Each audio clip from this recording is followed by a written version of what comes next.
Hello everyone, नमस्ते सेवा हजुरहरूलाई म रिना थामी मेरो न्यू ब्लगमा हजुरहरूलाई स्वागत छ। सदा चाहिँ म हजुरहरूको माझमा चाहिँ नयाँ ब्लग लिएर आइसकेको छु। म चाहिँ भर्खर स्कुलबाट आएँ। आजदेखि चाहिँ हाम्रो रेगुलर स्कुल लाग्दैछ अनि स्कुलबाट आएँ। खाजा पनि अघि दिउँसो नै खाएको छु म चाहिँ। अब म चाहिँ आज एकछिन उतातिर घुम्न जाउँ भन्ने सोच चाहिँ आएको छ मलाई। अब कोठाभित्र कति बस्नु होइन त, तपाईहरुलाई पनि म घुमाउन लान्छु, म पनि घुम्न जान्छु। लेट्स जाउँ हैन। पहिला चाहिँ म ड्रेस चेन्ज गर्छु, त्यसपछि एकचोटि छठमा जान्छु अनि त्यसपछि चाहिँ जाउँ। हामी चेन्ज गरिसकेको छु अनि अब एकछिन जान्छु बाहिरतिर।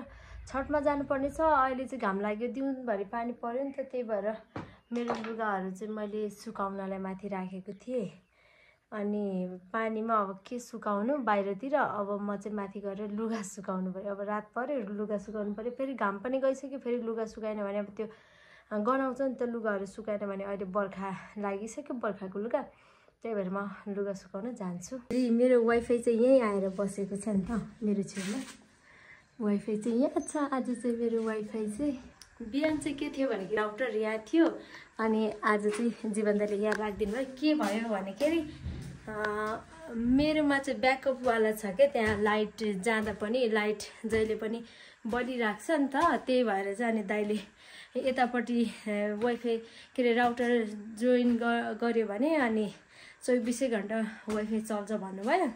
त्यसपछि चाहिँ अनि दाइले उतापट्टि राखिदिनु भयो। मेरो लुगाहरू चाहिँ यहाँभित्र राखेको छु यस्तो पारेर। मान्छे यस्तो गरेर बसेको जस्तो छ हालत मेरो लुगाको चाहिँ। अब त्यो लुगा चाहिँ बाहिर सुकाउनु छ।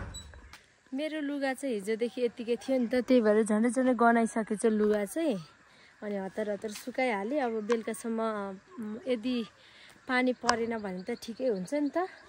मेरो फुल चाहिँ मुर्झाइसक्यो, यसलाई कहिले लाने होला त मन्दिरमा। अब यो भइसक्यो, यतातिर चाहिँ कोपिला भर्खर भर्खर पलाउँदैछ। खोर्सानी चाहिँ कति राम्रो देखिएको क्या यो खोर्सानी। अनि म चाहिँ खोर्सानी चाहिँ एकदम मिठो लाग्छ मलाई चाहिँ। अनि तपाईँहरूले म थामीचाकुको दृश्य देखाउँछु। आज यति राम्रो भएको छ नि त।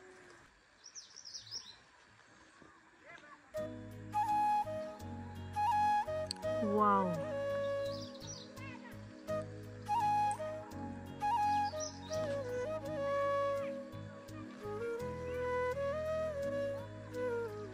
हाम्रो स्कुल देखाउँछ। हाम्रो स्कुल चाहिँ यहाँ रहेको छ, कति राम्रो देखेको क्या। हाम्रो स्कुल कोही गएर गयो कति राम्रो देखिएको, यस्तो राम्रो देखेको छ। यतातिर कति राम्रो घरहरू एउटै कस्तो राम्रो देखिन्छ क्या। अनि यहाँ पर चाहिँ बच्चाहरू चाहिँ खेल्दैछन्, तिनीहरू जहिले नै खेलिराख्ने हुन् क्या परै। म चाहिँ उतातिर घुम्न जाने भनेको थिएँ नि त अनि जीवन दाइले चाहिँ अनि यहाँ चाहिँ अब हाम्रो पनि कल हुने भयो। यहाँ कल गर्नको लागि यहाँ बालुवाहरू छ, बालुवाहरू ल्याइसक्यो। अब यहाँ चाहिँ नयाँ कल बन्छ अनि मैले चाहिँ अब तिनीहरूलाई खाजा बनाउनु पऱ्यो क्या। हाम्रो स्टुडेन्टहरू रहेछन् काम गर्ने चाहिँ, अनि मैले खाजा बनाउँछु। मैले चाहिँ कहिलेकाहीँ चाहिँ मेरो फुल अनुहार जिउ हेर्नु पऱ्यो भने चाहिँ मसँग ऐना छ यहाँ अगाडि, यो ऐना हेर्छु, यो ऐना। अब भोलिदेखि चाहिँ हाम्रो कल बनाउन चाहिँ स्टार्ट हुन्छ। मेरो लुगाहरू अझै पनि सुकेको छैन, के गर्ने होला त। अनि त्यही भएर यतिकै बसेँ म। यतातिर चाहिँ फुल छ, यिनीहरू चाहिँ अस्ति चाहिँ पानी नभएर कस्तो भएको थियो, अहिले पानी परेदेखि चाहिँ यस्तो भएको छ। यो चाहिँ म तपाईँहरूलाई देखाउँछु एक सर्ट है।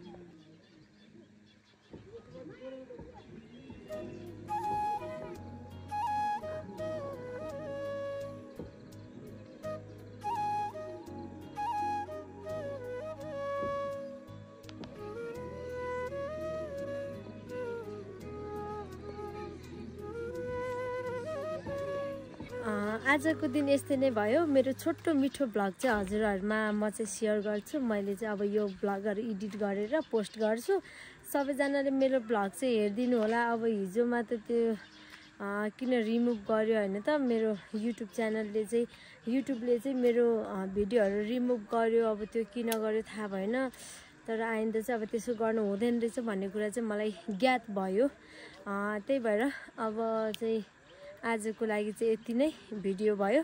सबैजनाले मेरो भिडियो हेरिदिनु होला, कस्तो लाग्छ कमेन्ट गरिदिनु होला अनि लाइक सेयर गर्न पनि नबिर्सिनु होला र तपाईहरु यदि मेरो युट्युब च्यानलमा चाहिँ नयाँ हुनुहुन्छ भने मेरो युट्युब च्यानललाई चाहिँ सब्स्क्राइब गर्न पनि नबिर्सिनु होला।